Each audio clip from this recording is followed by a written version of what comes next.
बिस्मिल्लाहिर्रहमानिर्रहीम। मुनसिफ दार मिर्ज़ा, मेरा तल्लुक़ आज़ाद कश्मीर ज़िला भीमबर से है। आज मैं मसला कश्मीर पर बात करूँगा।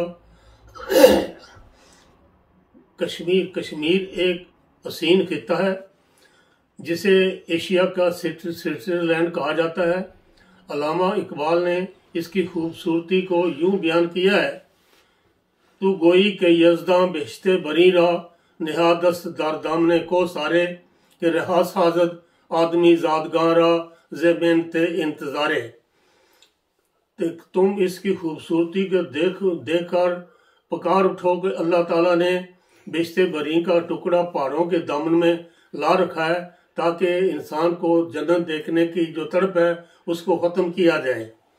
लेकिन बदकिस्मती से कश्मीरियों को जिस तरह इनका खित्ता हसीन है, इस तरह इनको हसीन तर्ज ज़िंदगी गुजारने का मौका नहीं मिला। गुज़िश्ता 450 साल से ये खित्ता गैरों के तसल्लुत में चला आ रहा है। 1586 में इस पर मुग़लों ने कब्ज़ा किया, 1791 में अफ़गानों ने कब्ज़ा किया, 1819 में सिखों ने कब्ज़ा किया, 1846 में अंग्रेज़ों के कब्ज़े में चला गया और 1846 के अंग्रेज़ों ने कश्मीर को महाराजा गुलाब सिंह के यहाँ 75 लाख में फ़रोख्त कर दिया। इस तरह से ये गैरों के तसल्लुत में रहा और गैर लोग जो हैं कश्मीरियों पर बड़ा जुल्म करते रहे हैं।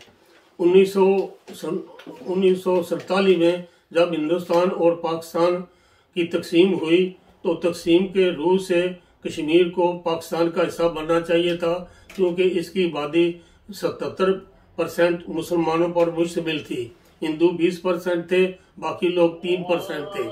लेकिन जब 1947 हिंदुस्तान की तकसीम का वक्त आया तो कश्मीर को तकसीम के असूलों के मुताबिक पाकिस्तान का हिस्सा बनना चाहिए था, क्योंकि उस वक्त 562 रियासतें थीं। उनको इख्तियार था कि वो हिंदुस्तान के साथ शामिल हों या पाकिस्तान के साथ, या वो खुद मुख्तार रहें। 562 में से 3 रियासतें थीं जो फैसला न कर सकीं, कश्मीर, हैदराबाद और जूनागढ़। हैदराबाद जूनागढ़ पर तो हिंदुस्तान ने जबरन कब्जा कर लिया, लेकिन कश्मीर का जो मसला था इसमें महाराजा हरी सिंह ने पाकिस्तान के साथ स्टैंड स्टिल एग्रीमेंट किया, क्योंकि महाराजा कश्मीर को एक खुद मुख्तार रियासत के दौर रखना चाहता था। लेकिन उस वक़्त ज़िला पुंछ से योरश हुई और उनके साथ अफ़गानिस्तान से जो कबायली लोग थे वो भी शामिल हो गए और ये पेशकदमी करते करते श्रीनगर के हदूद में दाखिल हो गए। हरी सिंह ने सोचा कि मैं इनका मुकाबला नहीं कर सकता। उसने हिंदुस्तान से इमदाद तलब की, लेकिन हिंदुस्तान की हुकूमत ने कहा कि हम मदद उसी सूरत में दे सकते हैं कि पहले तुम हिंदुस्तान के साथ हला करो। हरी सिंह ने बेमरे मजबूरी हिंदुस्तान के साथ 26 अक्टूबर 48 को हला कर लिया, जिससे हिंदुस्तान ने अपनी फौजें कश्मीर में उतारी, जिन्होंने हमला आवरों का मुकाबला किया और उनकी पेशकदमी रोक दी। इतने में कश्मीर में जंग जब तेज़ी पकड़ गई तो जवाहरलाल नेहरू कश्मीर का मसला यूएनओ में ले गया। यूएनओ ने हिंदुस्तान और पाकिस्तान को कहा कि तुम दोनों अपनी फौज कश्मीर से निकाल लो। हिंदुस्तान बस इतनी फौज रखे जिससे वहाँ अमन बहाल किया जा सके। लेकिन बाद में दोनों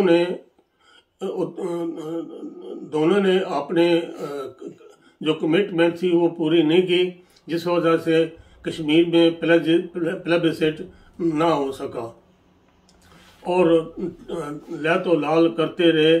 और इतने में हिंदुस्तान और पाकिस्तान के दरमियान मज़ीद 2 जंगें हुई, 1965 और 1971।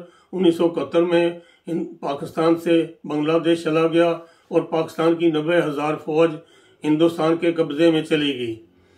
अब वो अपनी फ़ौज को वापस लाने के लिए और जंग में अपने खोए हुए रकबे वापस लेने के लिए उस वक्त के वजीर आजम जुल्फकार अली भुट्टो ने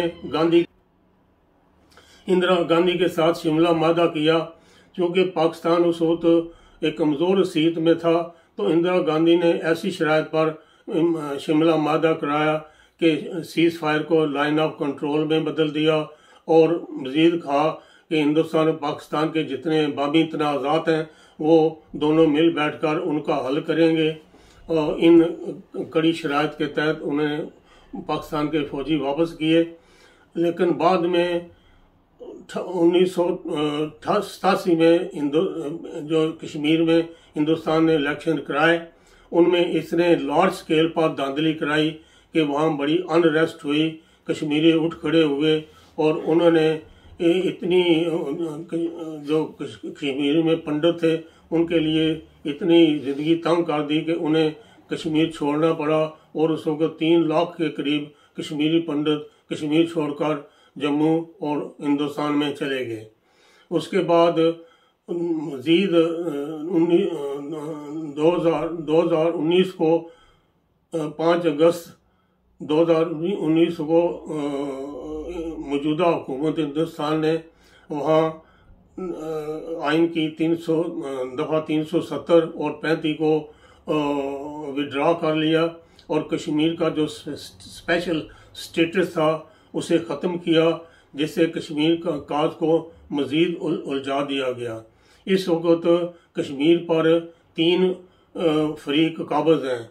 हिंदुस्तान 60% रकबे पर काबज़ है, पाकिस्तान 30% पर काबज़ है और चाइना 10% पर काबज़ है। अब इन हालात में हिंदुस्तान के अंदर कोई दर्जनों आज़ादी की तारीखें चल रही हैं। ख़ासकर 12 करोड़ सिख जो है वो खालिस्तान का मुतालबा, आज़ाद खालिस्तान का मुतालबा कर रहे हैं। अगर हिंदुस्तान ने कश्मीरियों को आज़ादी न दी तो हिंदुस्तान की अपनी आज़ादी भी ख़तरे में पड़ जाएगी। अगर कश्मीर, चाइने, अफ़गानी और सिख ये मिलकर कोशिश करें तो हिंदुस्तान को कश्मीर की आज़ादी देनी पड़ेगी। अगर हिंदुस्तान इसी हठधर्मी पर कायम रहा तो हिंदुस्तान करे। इसलिए हिंदुस्तान के लिए बेहतर यही है कि वो कश्मीरियों को आज़ादी दे ताकि बड़े सगीर में अमन कायम हो और वहाँ की आबादी पर जो जंगों पे खराजात हो रहे हैं वो लोगों की फलाह बहबूद पर खर्च हो।